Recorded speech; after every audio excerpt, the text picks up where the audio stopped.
I headed back to Willow Creek, my childhood home, clutching the $20 million in hush money Jessica's mom had given me. I put to good use, renovating the old family house in the village, buying Nana the biggest flat-screen TV I could find. My plan was simple: live it up in Willow Creek, completely free and easy, until my last breath.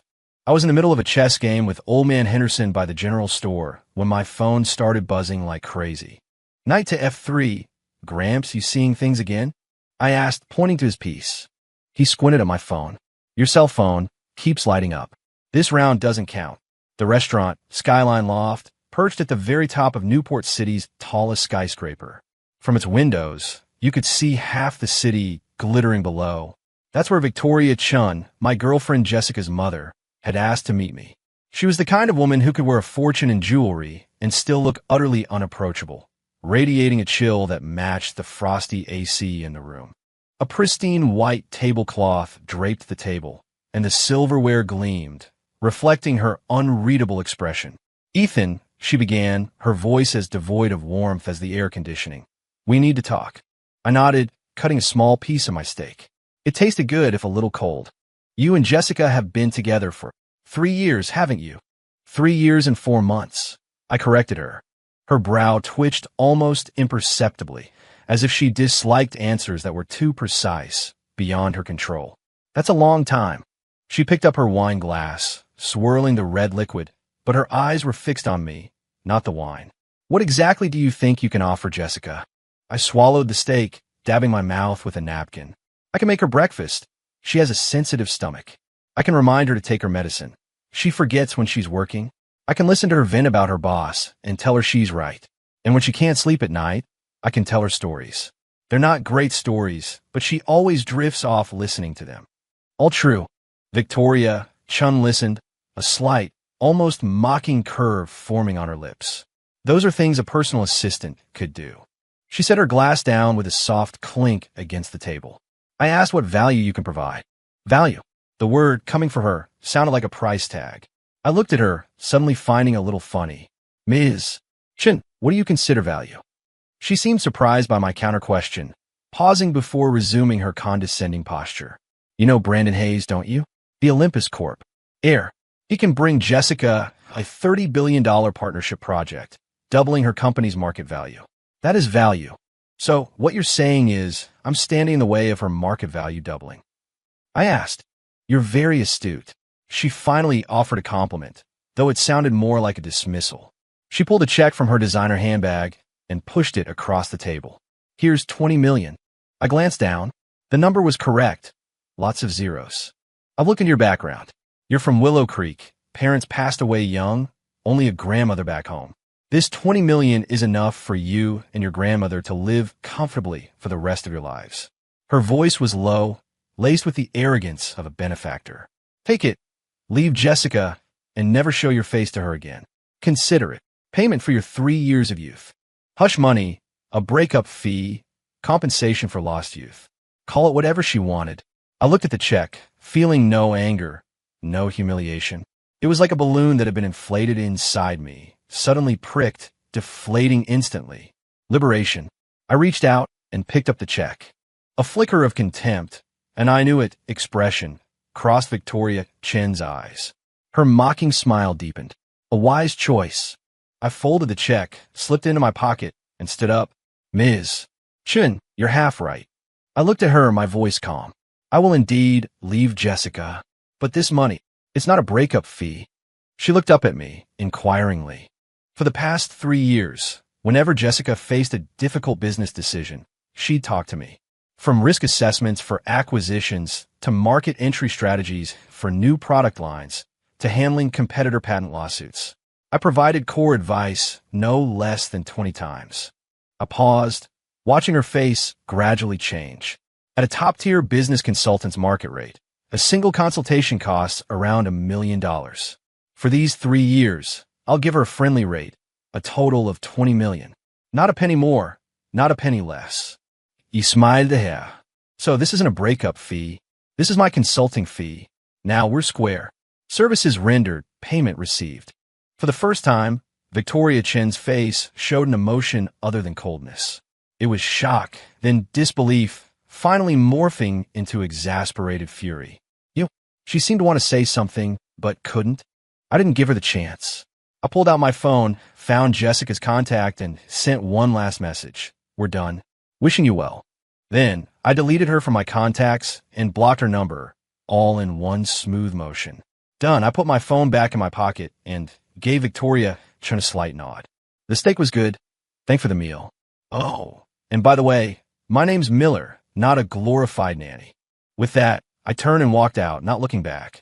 Stepping out of the skyline loft, the night air hit my face. I took a deep breath. The air didn't smell of steak or Victoria Chin's expensive perfume. It smelled of freedom. I didn't go back to the condo Jessica and I shared. It was her place, a sprawling unit overlooking the harbor. All my belongings fit into a single suitcase. I'd arrived with one suitcase, and I was leaving with one suitcase. Seemed fair. I went straight to the bank and cashed that check. Watching the string of numbers appear in my phone's banking app, I didn't feel much. Then, I bought the last flight out to my hometown that day. As the plane took off, watching the city lights shrink below, the last thread of attachment in my heart finally snapped. Goodbye, Jessica.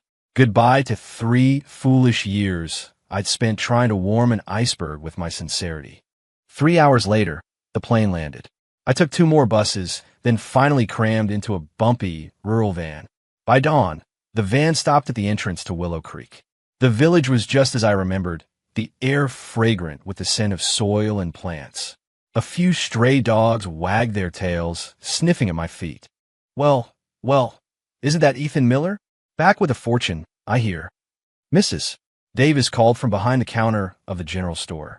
I waved, smiling. Morning, Mrs. Davis. Just back for a visit. Look at you, all grown up and successful.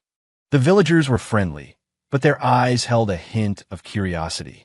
To them, anyone who could leave this small mountain village and make a name for themselves in the big city was extraordinary. Dragging my suitcase, I followed the familiar path to the old family house at the farthest end of the village. The gate was ajar. I pushed it open and saw a small, frail figure sweeping the yard. It was Nana. Her hair was completely white, and her back was more stooped than before. My eyes immediately welled up. Nana, I called out. She turned, saw me, and froze. The broom clattered to the ground. Ethan? You're back. Why didn't you say anything? You're so thin. Did you have a hard time out there? She hurried over, grabbing my hands, turning them over and over. I shook my head, smiling. No, I made a bit of money out there. Came back to spoil you. Nana didn't believe me, thinking I'd lost my job. She tried to reassure me, saying it was fine. We still had a few acres of land. We wouldn't starve. I didn't bother to explain. Action spoke louder than words. That afternoon, I went to town and hired the best construction crew. I was going to completely renovate the old house. I drew the blueprints myself. We'd keep the original wooden structure, but modernize the entire interior. Radiant floor heating, central air, smart home technology. Nothing would be left out. The villagers came to watch, pointing and whispering that I was just throwing money away. I didn't care. While the construction crew worked, hammering and sawing, I drove to the county seat and brought back an 85-inch curved screen TV. The biggest TV in the village belonged to Old Man Henderson, a 55-inch. Mine was double that. I installed and calibrated it myself, then handed the remote to Nana. Nana, watch this. Just tell it what show you want to see, I said, pointing to the voice button on the remote. Casablanca, she murmured. Immediately, the TV started playing Casablanca. Nana's eyes lit up like a child with a new toy. A moment later, she giggled and called out, I love Lucy, and then the Andy Griffith Show. She was delighted. The whole afternoon, our yard echoed with the sounds of classic sitcoms. Nana sat in her new rattan chair, watching TV and humming along, her face crinkling with smiles. In that moment, I knew the $20 million was well spent. Victoria Chan used it to buy out my love, and I used it to buy back the family time I owe my Nana. The villa renovation would take time, and I wasn't in a hurry. My daily life became simple and routine.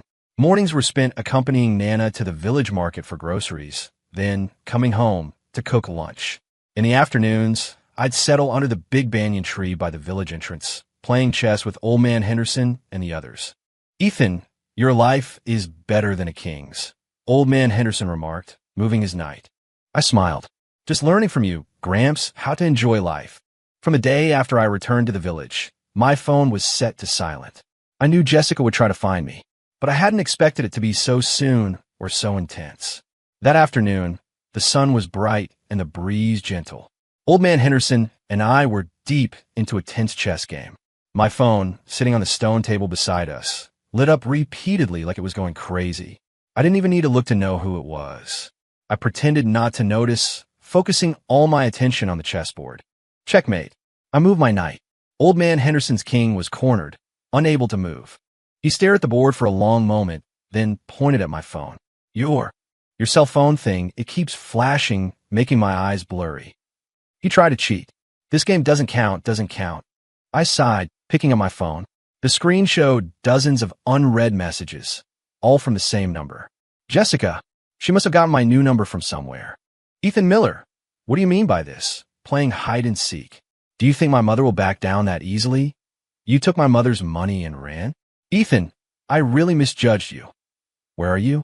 Call me back. 20 million? Is your integrity only worth 20 million?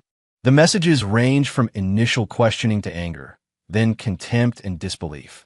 I could just imagine her fury. That cold, unapproachable CEO, she probably only lost her composure like that in front of me. Too bad I didn't want to see it anymore. Slowly, I typed out 4 words. Chess game in progress. Do not disturb. Then I turned off the screen and placed the phone face down on the table. Gramps, your turn, I told Old Man Henderson. He was still agonizing over the last move. No, your knight, it should have moved in an L shape. You moved it wrong.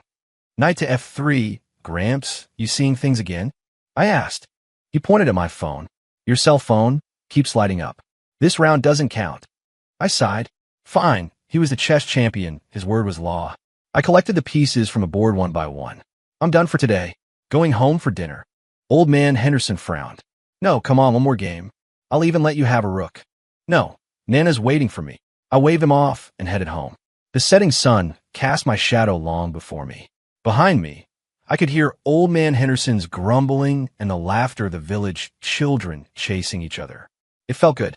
Thousands of miles away, in a skyscraper in Newport City, Jessica stood by a massive floor-to-ceiling window, her face frozen. She had just finished a 4-hour board meeting, exhausted both physically and mentally. During the meeting, shareholders had sharply criticized the company's recent decline in performance. She instinctively wanted to find someone to confide in, to hear the voice that always calmed her. Then she remembered that person wasn't there anymore.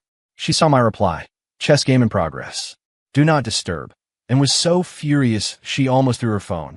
A chess game? While she was running herself ragged for the company, I was playing chess. A mix of anger, contempt, and a hint of panic she didn't even recognize seized her. She couldn't believe I would leave voluntarily.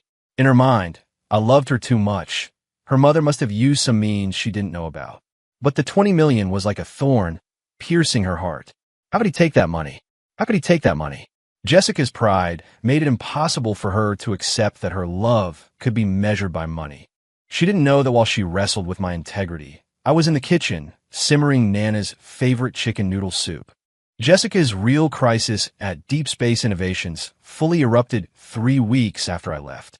Ascent Tech, her main competitor, suddenly announced a 30% price cut across all its products. It was a suicidal price war. Business was like a battlefield. Inflicting 1,000 wounds on the enemy often meant 800 on yourself. But Ascent Tech was clearly prepared. They seemed to have massive capital backing them. Deep Space Innovations was immediately on the defensive. Orders were canceled in droves, and the stock price plummeted. More devastatingly, half of the company's core technology team was poached by Ascent Tech within a week. They'd cut the ground out from under her.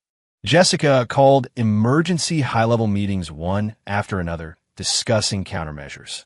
But in the boardroom, everyone looked distraught. Follow suit with price cuts? The company's cash flow couldn't sustain it. Technological breakthroughs? With half the core team gone, that was easier said than done. We could try to open up overseas markets, avoid the vicious competition here, a vice president suggested. We're unfamiliar with overseas markets. The risk is too great. Another director immediately countered. Then what do you propose? Wait for death. The boardroom erupted in chaos. Jessica rubbed her throbbing temples, her mind a blur. She suddenly remembered a similar crisis the company had faced a year ago.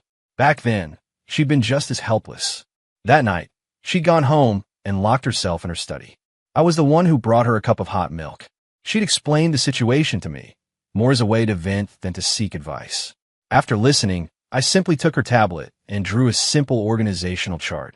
They're attacking your consumer market, but your strength is actually in the B2B sector. You don't need to fight them in a red ocean, I'd said, pointing to the diagram. You can license your core technology to a few downstream manufacturers, let them fight a Syntech in the price war, while you pivot to technology services and standard setting. Turn your competitors into your clients. Jessica had been stunned. None of her vice presidents or consultants had ever suggested that approach. She followed my advice. A month later, the company's crisis was resolved. Not only did they avoid losses, but by pioneering a new business model, their profits soared. From then on, whenever she encountered an insoluble problem, she instinctively sought me out. She never admitted I was her strategist, only that I was a very good listener. But now that listener was gone. The arguments in the boardroom continued. Jessica impatiently waved a hand. Stop arguing, all of you. Meeting adjourned. She returned to her office, closed the door, and leaned back in her chair, feeling an unprecedented sense of helplessness. She pulled out her phone and dialed my number again. The receiver crackled with a cold, robotic female voice. Hello. The number you have dialed is not in service. Not in service. He'd changed his number. He really, truly didn't want any contact with her anymore. Jessica stared blankly at her phone, her heart feeling as if an invisible hand was squeezing it tight. Only then did she slowly realize that I was more to her than just a boyfriend who cooked and told stories. I was the rock of her career, her trump card that always turned danger into opportunity. And she, by her own hand, had thrown that trump card away. Or rather, she had tacitly allowed her mother to insultingly drive away that trump card with $20 million. Don't worry too much, honey. The office door opened, and Victoria Chen walked in. She looked at her daughter's drawn face, feeling a pang of heartache, but her tone remained firm. I've already arranged for you to meet Brandon Hayes. His father is very interested in your company's technology and is willing to invest. However, he has a condition. What condition? Jessica's voice was hoarse. An engagement to you, Victoria Chen said, as if stating the obvious. It's a perfect match, a powerful alliance. It's the best choice for the company and for you. Jessica looked at her mother, suddenly feeling like she was a stranger. Mom, if Ethan were still here, we wouldn't need to beg anyone. Victoria Chen's face darkened. Why are you still bringing up that freeloader? What would he do? Besides sweet-talking you, what use was he? The moment a crisis hit, didn't he just take the money and run? He wasn't. Jessica almost screamed. Victoria Chen was startled. She had never seen her daughter so distraught. Jessica took a deep breath, pulled a stack of documents from her desk drawer, and slammed them onto the table. These are all the major decision records for the company over the past 3 years. Look, every plan that turned a crisis into a success. Who proposed it? Victoria Chen suspiciously picked up the documents. The records frequently showed annotations. Consulted Ethan Miller, plan feasible. Ethan Miller suggested abandoning Project A, pivoting to Track B. This plan optimized based on Ethan Miller's insights. Victoria Chen's face went from disdain to shock, then finally turned deathly pale. Only then did she understand that the young man she had always looked down upon, believing him to be merely her daughter's accessory, was actually the true helmsman behind the massive ship of deep space innovations. How could... Do you understand now? Jessica's eyes were red. With $20 million, you didn't drive away a poor boy. You drove away the company's future. She finished, no longer looking at her mother, grabbed her car keys from the table, and rushed out. She had to find me, no matter the cost. Back in Willow Creek, my new venture was in full swing. The main structure of the villa was complete, and the interior decoration was underway. Every day, I'd visit the construction site, chat with the workers, and offer them a drink. But most of my time was spent on the village's tea hills. Willow Creek had good mountains and water, and its tea, especially the early spring green tea, was of exceptionally high quality. However, the villagers didn't understand marketing. They just sold their tea cheaply to traders in town, barely making enough to get by. I decided to change all that. I gathered the biggest tea growers in the village for a meeting. Uncles, aunts, I'll buy all your tea. At a price 30% higher than the traders, I stated directly. The villagers murmured, skeptical. Ethan, what are you going to do with all that tea? You're not opening a tea house, Old Man Henderson asked. I'm not opening a tea house, but I'm going to sell our village's tea all over the country, I said. I pulled out my own design for packaging boxes. White background with blue patterns, bearing 3 elegantly written words, Willow Creek Harvest. We need our own brand. Then, I showed them my sales channel on my phone. I registered a TikTok account, named Willow Creek Harvest Ethan. My first video was of Nana in front of her old stove, hand-frying tea leaves in a large iron wok. Nana's movements were skilled. The tea leaves danced in the wok, and the aroma seemed to waft through the screen. The video's background music was the sound of the village creek and a few bird calls. No narration, no filters, just authenticity. The video went viral overnight, racking up over 1 million views. The comment section was full of exclamations. This is real green tea. Where's the purchase link? The old lady is a master. That wok technique is amazing. Influencer, do you need someone to sweep for you? I don't need a salary, just food. I struck while the iron was hot and started live streaming. In my live streams, I didn't push products directly. I just walked around the village with my camera. One day, I'd film Mrs. Davis's fresh farm eggs. The next, I'd film Billy harvesting bamboo shoots in the forest. The day after, I'd film Nana making tofu with spring water. My live stream became a window showcasing the charm and culture of Willow Creek. The Willow Creek Harvest brand caught fire along with it. I opened an online store. The first batch of tea, put up for sale, sold out in 5 minutes. Orders poured in like snowflakes. I couldn't handle it all alone, so I called on some of the smarter young people in the village, Sarah, Billy, Mike, and we started an e-commerce team. Sarah handled customer service and packaging, Billy managed shipping, and Mike maintained the online store. I paid them salaries and gave them bonuses. The village elders were also organized by me, responsible for tea picking and initial processing. The entire village of Willow Creek, thanks to me, the returning youth, became bustling and lively as never before. I was no longer the rich guy from the city who came back to relax. I became Mr. Miller, the leader, the living cash cow to the villagers. That afternoon, I was in the yard, checking the second batch of orders with Sarah and the others. Nana came out with a plate of sliced watermelon. Ethan, take a break, have some melon. I took a slice, bit into it. It was incredibly sweet. Sunlight filtered through the gaps in the grape arbor, dappling my face, warm and comforting. I looked at the busy figures in the yard, listening to the distant crowing of roosters and barking of dogs, feeling a sense of satisfaction I'd never known before. Perhaps this was the life I truly wanted. Not eating cold steak in the skyline loft, nor facing an ice queen in a harbor view condo, but here on the land that raised me, with honest people doing something meaningful.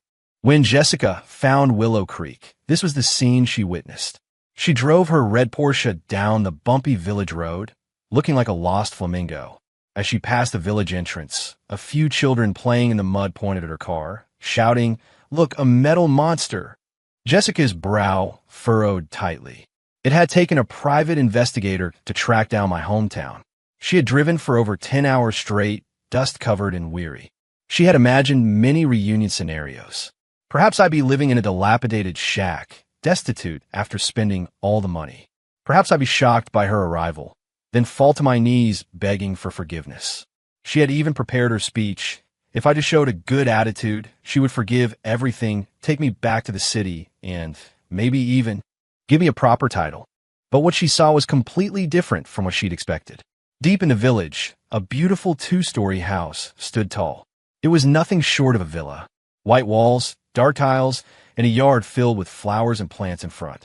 In the yard, under the grape arbor, a man sat in a wrought-tan chair, leisurely sipping tea. It was Ethan Miller. He was wearing a simple white t-shirt and linen pants, looking more relaxed and more radiant than he ever did in the city. Beside him stood a young woman. She was wearing a floral dress, her hair tied in a ponytail, her skin a healthy tan. She was looking down, smiling at me, her eyes curved like crescent moons, saying something. In her hand, she held a plate of delicate pastries, carefully offering one to my mouth. I naturally opened my mouth, took a bite, then smiled and nodded at her. That scene, so harmonious and intimate, was like a poisoned dagger plunged deep into Jessica's heart. She had never seen me smile like that. When we were together, my smiles always carried a hint of indulgence, a touch of resignation. But now his smile was from the heart, unburdened. Who was that girl? Was she the new personal assistant? No, looking at their eyes, it didn't seem like it. An emotion called jealousy spread wildly in Jessica's heart, like weeds. She stopped her car, opened the door. She was wearing a perfectly tailored Chanel suit, 10-centimeter heels. Her presence clashed completely with the rustic simplicity of the entire village. She wanted to walk over, and, as she always did, demand that I follow her. But her feet felt like they were filled with lead. She couldn't move. For the first time, she felt inferior and helpless. The man who had once belonged entirely to her now seemed to belong to a different world. And she, like an intruder, was utterly disheveled. In the yard, Sarah was blushing, saying to me, "Ethan, this is the shortbread I just learned to bake.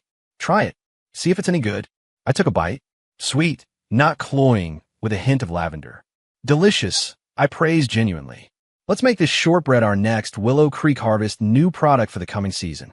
Sarah's eyes lit up even more. Really? That's great. I smiled and nodded, then turned my head and saw Jessica standing at the yard gate, her face pale. Seeing Jessica, I wasn't surprised.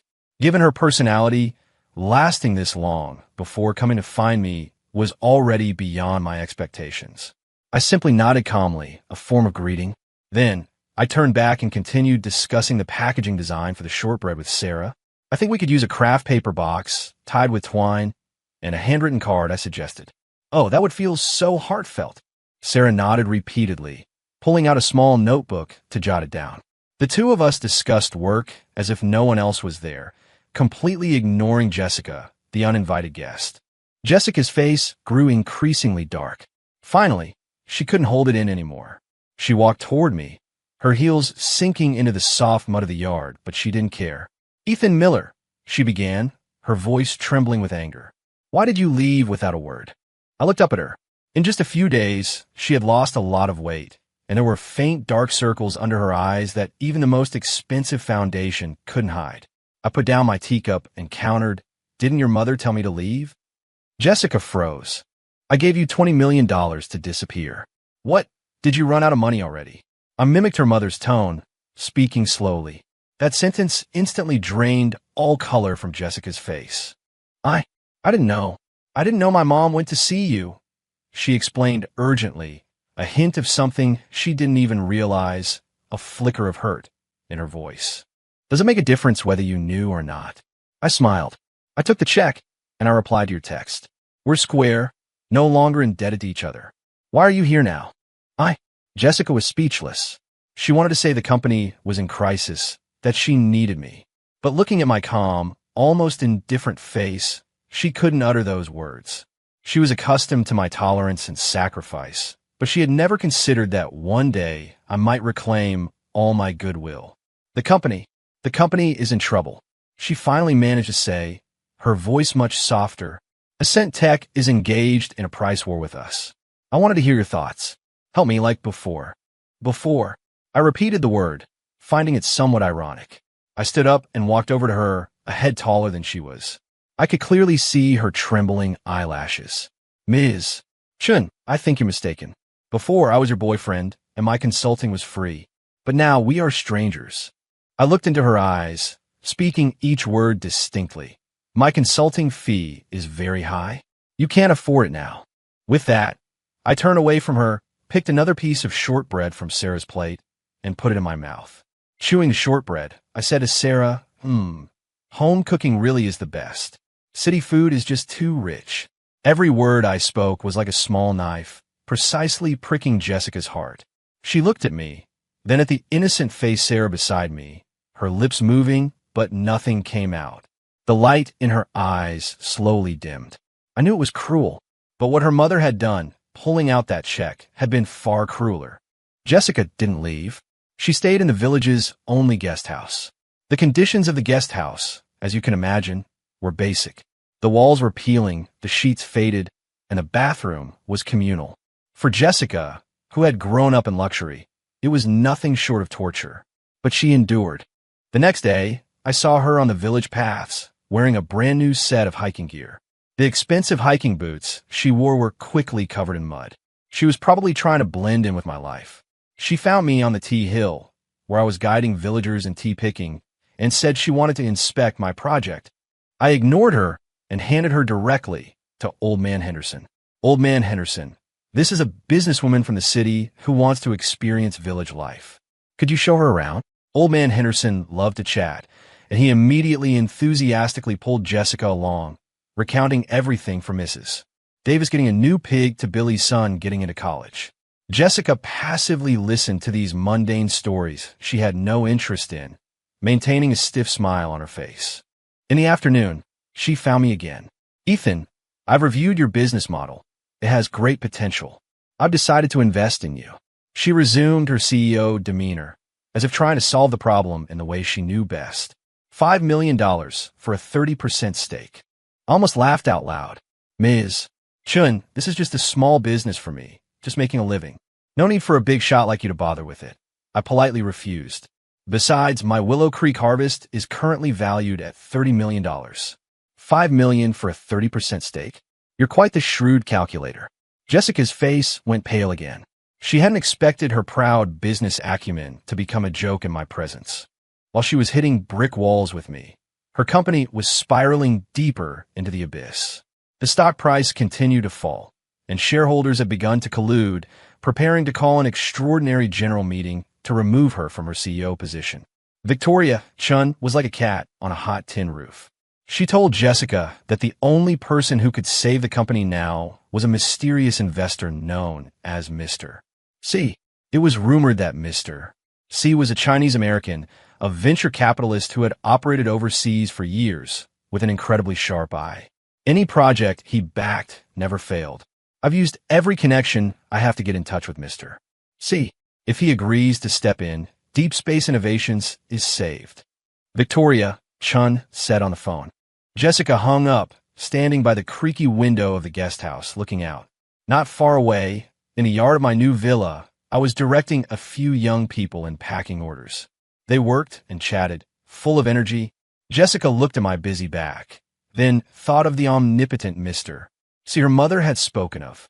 One was the freeloader her mother had driven away with $20 million. The other, a mysterious magnate who could rescue her from trouble. These two vastly different images intertwined in her mind, causing her an inexplicable irritation and a sense of being torn. She could never have imagined it. The lifeline she was desperately searching for, Mr. C. C for Miller, was me, Ethan Miller. It was probably the greatest irony in the world. Nana noticed the tension between Jessica and me. She didn't like Jessica.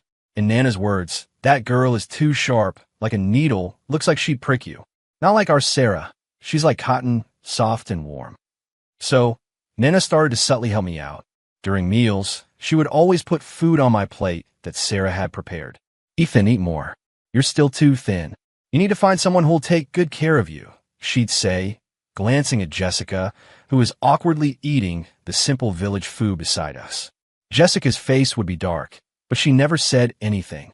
In this subtle atmosphere, another uninvited guest arrived in Willow Creek. Brandon Hayes, the golden catch Victoria Chun had chosen for Jessica. He drove a Lamborghini, even flashier than Jessica's Porsche, drawing a crowd at the village entrance. He found me when I was playing chess with Old Man Henderson. He looked down at me, dressed in a designer suit, a stark contrast to my t-shirt and shorts. You're Ethan Miller? He began, his tone oozing undisguised superiority. I didn't bother to look up, moving my knight. Can I help you? I'm Brandon Hayes from Olympus Corp. He introduced himself as if the name were a golden plaque. Oh, I replied, continuing to look at the chessboard. My indifference infuriated him. I'm here to discuss a business deal with you. He cleared his throat. How about this? I'll offer $1 million to buy your brand. Then, you take the money and stay away from Jessica. I finally looked up, eyeing him as if he were an idiot. Before I could speak, old man Henderson beside me bristled. He slammed his hand on the table. Hey, how dare you speak to a young man like that? $1 million? Are you kidding? Ethan's brand is a gold mine that's bringing prosperity to our whole village. Brandon clearly didn't care for a rural old man.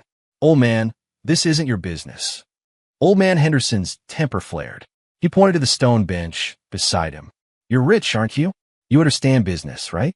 Come on, play a game with this old man. If you can win, I'll convince Ethan to sell his brand to you. Brandon scoffed. Chess. Childish. But then he saw Jessica approaching nearby. To show off his approachability and intelligence in front of her, he sat down. Then I'll show you what I can do.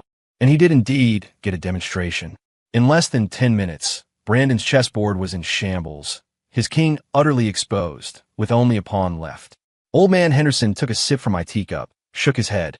No brains, but you want to be a businessman? Young man, your skill level couldn't even beat Billy from our village. Brandon's face instantly turned beet red. He wanted to explode, but seeing Jessica's disappointed look, he bit back his anger. Finally, he got up sheepishly, muttering, You haven't seen the last of this, and sped off in his Lamborghini. I watched his flustered retreat, smiled, and gave old man Henderson a thumbs up. Gramps, you're awesome. Old man Henderson proudly snorted. Of course. Back in my day, I was the undisputed champion of our whole community. Jessica stood not far off, watching old man Henderson and me chatting and laughing, her expression complex.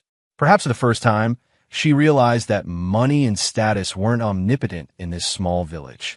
Deep Space Innovations' extraordinary general meeting was scheduled for Friday. If Jessica couldn't find new investment before then, she would be removed from her CEO position by the board. It was the final ultimatum. Then, good news finally came from Victoria Chun. Through various connections, she had finally arranged to meet Mr. C's authorized representative in Capital City at the most exclusive hotel. Honey, get back from the village immediately. I found out Mr. C himself will be attending today. This is our last chance. Victoria Chin's voice on the phone was trembling with excitement. Jessica hung up, looking at me. I was in the yard, teaching a few village children to read. Her lips moved, as if she wanted to say something, but she ultimately turned and left. Friday afternoon, in the top-floor private dining room of the Grand Regent Hotel in Capital City. Victoria Chun, Jessica, and a still-clinging Brandon Hayes were all dressed in their finest. Victoria Chun nervously adjusted her appearance. Jessica stared blankly out the window. Brandon Hayes prattled on beside them, analyzing Mr. C's likely investment preferences, trying to showcase his expertise. At precisely 3 o'clock, the private room door opened. A middle-aged man in a business suit and gold-rimmed glasses walked in. Ms. Chumiz. Jessica, Mr. Hayes, thank you for waiting. He smiled and extended a hand. I'm Mr. Jenkins, Mr. C's assistant. Victoria Chun immediately stood up, warmly shaking his hand. Mr. Jenkins, it's a pleasure. And Mr. C, is he? Mr. Jenkins smiled, stepped aside, and gestured. Mr. C is already here. As he spoke, a figure emerged from behind him. The man wore a simple white casual outfit, a faint smile on his face, as he walked leisurely into the private room. When they saw his face clearly, everyone in the room froze. Victoria Chin's smile stiffened on her face, then slowly crumbled, replaced by extreme shock and disbelief. Brandon Hayes' mouth hung open wide enough to fit an egg, his eyes almost popping out. And Jessica, she stared blankly at that person, at that face so incredibly familiar to her. She felt her entire world collapse in that instant. That person, the mysterious magnate Mr. C, the one they had so desperately tried to curry favor with, the one who could decide the fate of their company, was me, Ethan Miller, the freeloader her mother had humiliated with $20 million. The naive young man who had waited silently for her for 3 years outside her company building. The back-to-the-land youth who taught children to read and play chess with old men in Willow Creek. I walked to the head of the table, sat down naturally, then said to the stunned Mr. Jenkins, Mr. Jenkins, please pour everyone some tea. I think they might need a moment to digest this. Mr. Jenkins professionally assented and began pouring tea. As for me, I picked up the menu from the table and slowly began. The food here is good. I just wonder if it suits everyone's taste. My voice broke the suffocating silence in the room. It also completely drained the last bit of color from Victoria Chun and Jessica's faces. Victoria Chin's face went from pale to ashen, then to a deathly gray. All her life, she had been shrewd, always valuing social standing, looking down on everyone she considered beneath her. She never dreamed that the poor boy she despised the most would transform into someone she had to look up to. This kind of overwhelming shock was more unbearable than bankruptcy. Brandon Hayes was completely dumbfounded, sitting there like a statue. Only Jessica. She looked at me, her eyes brimming with a torrent of emotions. Shock, regret, pain, and a hint of vulnerability I couldn't quite decipher. I ignored their expressions. I handed the menu to Mr.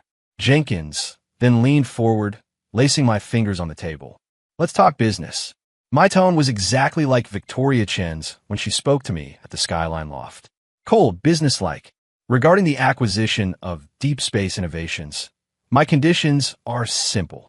I held up one finger. First, I will inject $2 billion at 3 times the market price, but I demand 51% absolute controlling interest. Jessica's body trembled. This meant the company would no longer be hers. I held up a second finger. Second, the company will be reorganized. Jessica will continue to serve as CEO, but no longer as chair. All executives at the vice president level and above must undergo my reevaluation before their tenure is decided. This was a clear message. I was clearing out all of Victoria Chen's cronies. I looked at Victoria Chen, whose face had turned extremely grim, and held up a third finger.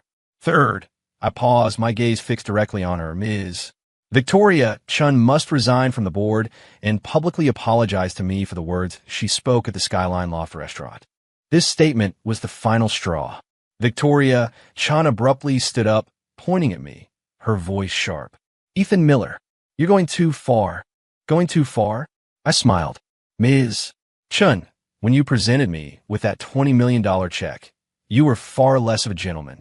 I'm sitting here today, negotiating terms with you, not because I'm desperate to acquire your failing company, but because of Jessica. For the past 3 years, she has indeed contributed a lot to the company. I looked at Jessica, but an excellent company needs a professional management team, not a self-important empress. My words cut deep. Victoria Chen's lips trembled. She wanted to retort, but couldn't utter a single word. Because she knew I was speaking the truth. She also knew that besides accepting my terms, she had no other choice. Either accept these humiliating conditions, and the company might survive, or refuse and watch the company go into bankruptcy liquidation, leaving her and Jessica with nothing. After a long silence, Victoria Chen seemed to have all the strength drained from her, slumping back into her chair. She looked at me, the young man she once thought she could dismiss with money. She squeezed out a few words through gritted teeth. Saw the sound was as soft as a mosquito's buzz, yet it landed heavily on everyone's heart. Brandon Hayes, sensing the shift, had already quietly slipped away. Only the 3 of us remained in the private room. Having dealt with Victoria Chen, I turned to Jessica, who had been silent all this time. She was looking at me, her eyes red, but she stubbornly held back her tears. Did you never love me? Her voice was terribly hoarse. This is all your revenge, isn't it? I looked at her pale, beautiful face, and something within me was still touched. I was silent for a moment, then answered her honestly. I did love you. Because I loved you, I was willing to cook for you, willing to hide all my sharp edges, to play the harmless role you needed. But in your world, or rather, in your and your mother's world, there is only value, profit, and exchange. I stood up, looking down at her, just as she had once looked down at me when I waited for her in the rain outside her company building. So now, I am simply dealing with you on your terms. Ms. Chen, let's not talk about feelings. We only talk business. With that, I no longer looked at her and walked out of the private room. Behind me, I heard a long-suppressed, breaking sob. I ultimately acquired Deep Space Innovations. I fulfill my promise, injecting $2 billion and implementing drastic reforms. I politely removed all the dead weight and brought in top technical and management talent from overseas. In less than 6 months, Deep Space Innovations was reborn, demonstrating astonishing potential in new market segments. But I didn't return to Newport City. I appointed Mr. Jenkins as the new CEO, giving him full responsibility for the company's daily operations. As for myself, I continue to stay in Willow Creek. My identity shifted from returning youth Ethan Miller to Chairman Miller, but I still preferred the villagers to call me Ethan or Ethan Bro. I still enjoyed my daily walks with Nana, playing chess with Old Man Henderson, and working with Sarah and the others to develop new Willow Creek Harvest products. Willow Creek Harvest had become a nationally recognized rural lifestyle brand. Our product line expanded from tea and honey to artisanal preserves, traditional brews, natural dye textiles. Willow Creek itself became a famous model village for rural revitalization. Jessica did not leave Deep Space Innovations. I demoted her to Director of Marketing. I expected her to resign out of humiliation, but she didn't. She stayed, starting from the most basic work. Occasionally, I would see her name in Mr. Jenkins' reports. Director Jessica Chun led her team to successfully open up the Southwest market. Director Jessica Chin's report on user outreach is very insightful. Mr. Jenkins said she had changed a lot. She was no longer the high and mighty ice queen. She had become humble and grounded, staying late with her subordinates to eat instant noodles, and spending a week in a small motel for a single client. It was as if she was experiencing my former life in this way, or perhaps performing a long atonement. Sarah confessed her feelings to me. It was on a summer evening, on a field path filled with fireflies. She blushed and asked, "Ethan Bro, would you be willing to stay in Willow Creek forever?" I looked into her clear eyes, not answering immediately. It felt like two little people were fighting in my heart. One said, "Stay, here's a peaceful life, honest people, warm family love." The other said, "Can you truly let go of the past?" I didn't know. Another afternoon, the sun was just right. I was still sitting under the big banyan tree by the village entrance, playing chess with Old Man Henderson. My phone vibrated. It was a text message from a number I hadn't heard from a long time. No greeting, no signature. Just a picture. The picture showed a very ordinary boxed lunch. 2 vegetable dishes, 1 meat dish, with a few black sesame seeds on the rice. The location looked like a company cafeteria. Below the picture, a single line of text. "Today's food is a bit salty." I stared at that line of text for a long time. Was the food salty? Or was it something else that was salty? I smiled, putting away my phone. "Checkmate," I said to Old Man Henderson. My king had been cornered by his pawn. I had lost. But this time, I didn't seem to care about winning or losing. I looked up at the rolling green hills in the distance and the white clouds drifting across the sky. My future, would it be in this peaceful Willow Creek or in that bustling urban jungle? Would I choose Sarah beside me or Jessica far away? Perhaps even I didn't have the answer yet. The chess game ended, and I looked at my king, cornered by Old Man Henderson's pawn. I smiled and pushed the pieces around on the board. "You got me, Gramps. I concede this game." Old Man Henderson stroked his gray beard, triumphant. "Young man, the old ginger is hotter, but you've been distracted lately. Anything on your mind?" I pulled out my phone. The screen still showed that text message. "Today's food is a bit salty." My finger traced the screen, and I thought of Jessica's changes over the past year, feeling a mix of emotions.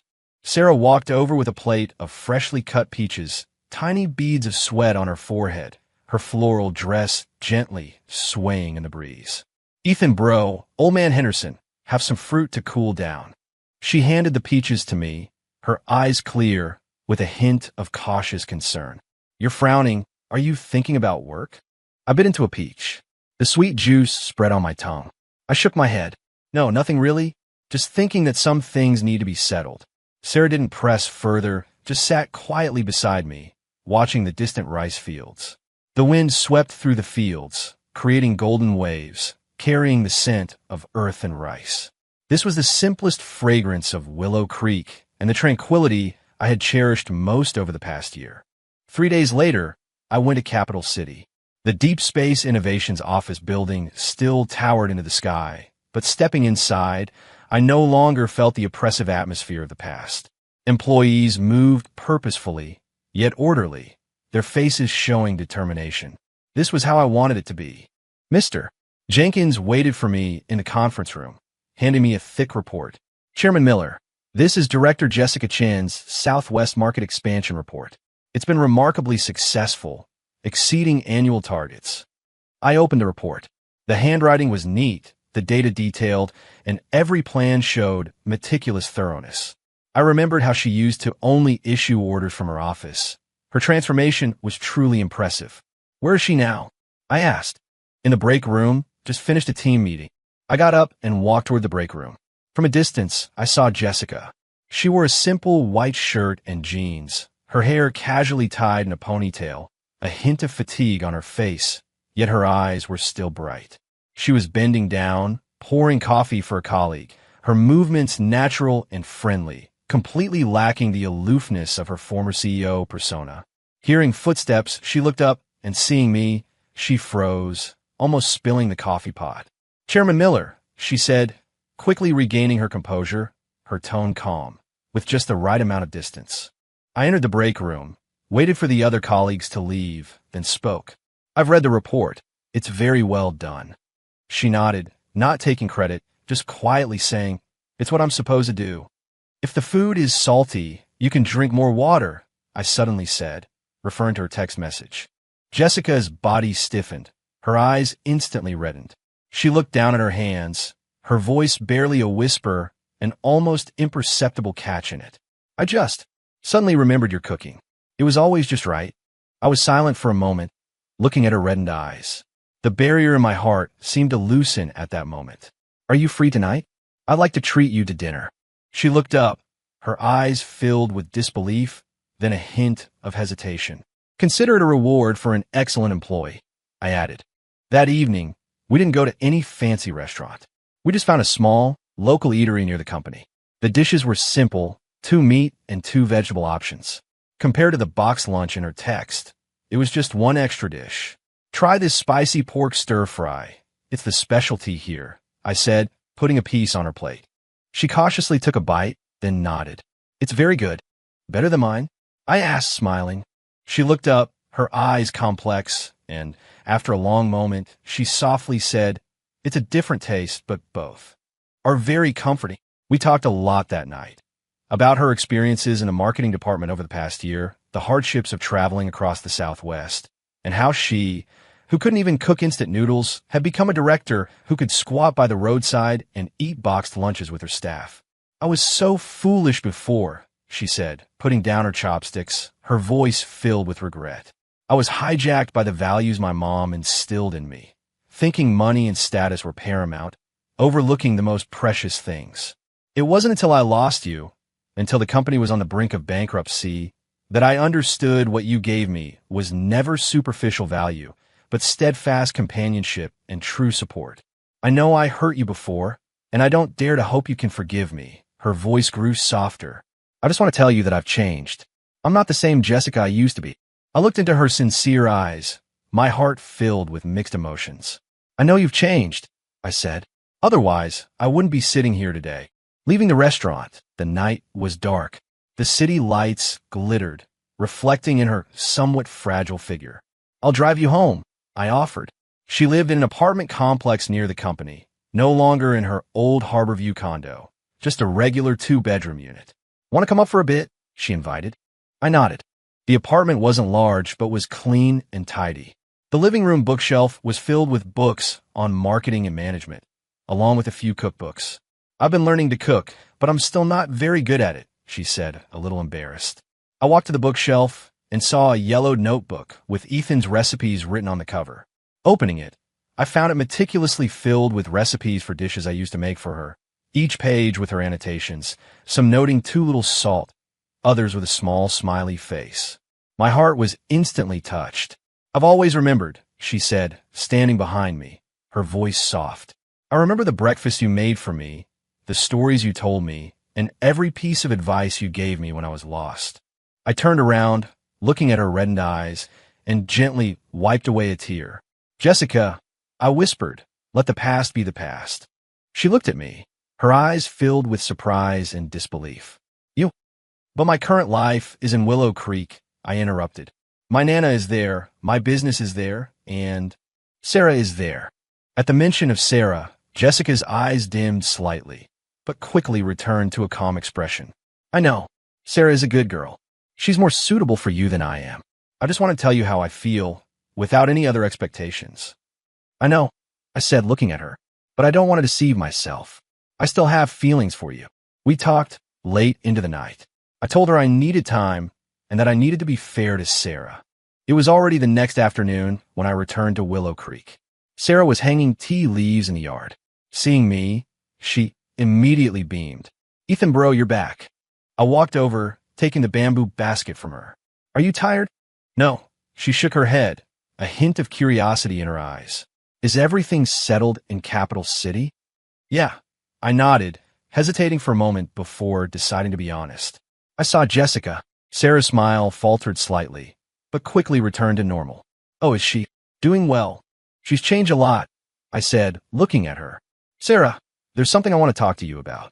We sat under the grape arbor in the yard, sunlight dappling through the leaves. I told her about my past with Jessica, the changes over the past year, and the turmoil in my heart. Sarah listened quietly, without interrupting. When I finished, she softly asked, Ethan bro, do you still love her? I don't know, I said honestly. I only know that I can't let go of her, and I can't let go of you. The days I've spent with you have been peaceful and warm, exactly the life I've always wanted. But Jessica, she was with me for 3 years. We share so many memories, and I've watched her change little by little. I can't just ignore her. Sarah looked down, gently twisting the hem of her dress, silent for a long time. I was uneasy. I knew this was selfish, but I didn't want to deceive anyone, especially Sarah. Ethan bro, she finally looked up, her eyes showing no resentment, only sincerity. I know you're not someone who abandons people easily, and I can see that Jessica truly regrets what happened. She paused, then continued, I love Willow Creek, and I love building Willow Creek Harvest with you. I don't care about your past. I only care if you're sincere with me now. If you have both me and her in your heart, I could try to accept it. I was stunned. I never expected Sarah to say something like that. Sarah, I know it's strange and unconventional, she said, her cheeks flushed, but I just don't want to lose you. As long as I can stay by your side, and together we protect Willow Creek and Willow Creek Harvest, I don't care about anything else. A warm current flowed through my heart, and I tightly held her hand. Sarah, thank you. She shook her head, a shy smile on her face. You don't have to thank me. I just made the choice I wanted to make. A week later, I returned to Capital City and told Jessica about Sarah's decision. Jessica was silent for a long time after hearing it. She looked at me, her eyes filled with complex emotions. Sarah, she really said that. I nodded. She's very kind and understanding. I'm not as good as her, Jessica said softly, a hint of self-deprecation in her voice. She can let go of everything for you, while I was so selfish before. Everyone has a past. What matters is the future, I said, looking at her. Jessica, if you're willing, you can come back to Willow Creek often. There are mountains and rivers, honest villagers. Perhaps you'll grow to love life there.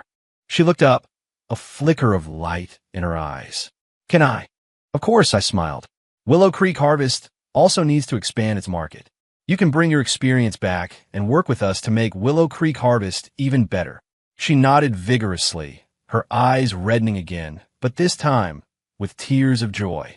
3 months later, Jessica submitted an application to Deep Space Innovations, transferring to the marketing department of Willow Creek Harvest, responsible for national market expansion. She rented a small house in Willow Creek, right next door to mine. At first, the villagers were somewhat speculative, given the stark contrast between Jessica's past status and her current situation. But gradually, everyone realized that this former big city not only had no heirs, but was also incredibly capable. She helped the village's e-commerce team optimize their operations, opened up many new sales channels, and taught the villagers about new media marketing. Nana's attitude towards her slowly changed too. One time, when Jessica had a fever, Sarah busied herself taking care of her, and Nana even specially made chicken soup and brought it to her room. "Girl, eat up and get your strength back. Don't overwork yourself." Jessica took the chicken soup, deeply moved, tears welling up in her eyes. "Thank you, Nana." "Don't call me Nana anymore. Call me Mom," Nana said, smiling. "Ethan is lucky to have two good girls like you by his side. I can finally rest easy." Jessica and Sarah exchanged glances, both smiling, their eyes free of any barriers, only sisterly warmth. My life also became richer and warmer. In the mornings, Sarah would wake up early to make breakfast, while Jessica would help Nana clean the yard. After breakfast, I would go to the Tea Hills with Sarah, and Jessica would handle the marketing department's work in the office. At noon, we'd all come home to eat together, chatting about the morning's happenings. In the afternoons, sometimes I'd play chess with Old Man Henderson, while Sarah and Jessica sat nearby, occasionally offering advice. Other times, we'd work together on new Willow Creek Harvest products, 3 heads together, always full of new ideas. In the evenings, we'd relax in the yard, stargazing and talking about the future. Sarah would lean on my left, Jessica would sit on my right. The evening breeze carried the fragrance of lavender, and life was perfectly peaceful. One time, Old Man Henderson teased me. "Ethan, you rascal, you're a real winner in life. 2 beautiful ladies by your side makes everyone envious." I smiled. "Gramps, it's not about having 2 ladies. It's about the 3 of us together, guarding our home, guarding Willow Creek." Jessica and Sarah also smiled. Their smiles were like the sunshine over Willow Creek, warm and bright. The Willow Creek Harvest brand grew more and more renowned, not just a household name domestically, but also exported overseas. Willow Creek became a famous tourist destination, with countless visitors coming each year to experience rural life and purchase our products. The villagers' lives became increasingly prosperous, and their smiles grew wider. Mrs. Davis's general store expanded into a supermarket. Billy opened a bed and breakfast, and Mike became the village's e-commerce expert. Everyone said it was all thanks to Ethan Miller. But only I knew it wasn't my effort alone. It was Sarah's kindness and dedication, Jessica's wisdom and hard work, Nana's love and support, and all the villagers' diligence and trust that brought us everything we had today. It was spring again, the season for picking early spring green tea. The Tea Hills were bustling with activity. Sarah, Jessica, and I worked alongside the villagers, picking tea. Sunlight streamed down on us, sweat soaked our clothes, but everyone's face was alight with happy smiles. Sarah picked a tea leaf and held it to my mouth. "Ethan bro, try it. This year's tea is especially fragrant." I took a bite, and its refreshing aroma filled me. Jessica also picked a leaf and placed it in my palm. "It's truly excellent. This year's sales will definitely be even better." I held their hands, looking at the tea trees covering the mountainside, at the distant rolling green hills, at the 2 gentle women beside me, my heart filled with gratitude. Once I thought love was a romantic tale for 2. Later, I understood that true love is mutual understanding, mutual fulfillment, and the willingness to walk together through any storm. Once, I thought the value of life lay in achieving fame and success. Later, I understood that true value is protecting those around you, doing what you love, and living a remarkably warm life amidst ordinary days. On Willow Creek, 2 flowers bloom side by side. My story continues, and I know that no matter what challenges the future holds, as long as the 3 of us are together, as long as we have gratitude and love in our hearts, we will surely protect our home, protect this land, and protect our hard-won happiness. The chess game is long, and life is vast, but as long as you have the right people beside you, every step is a clear path. Every day is a sunny one. End.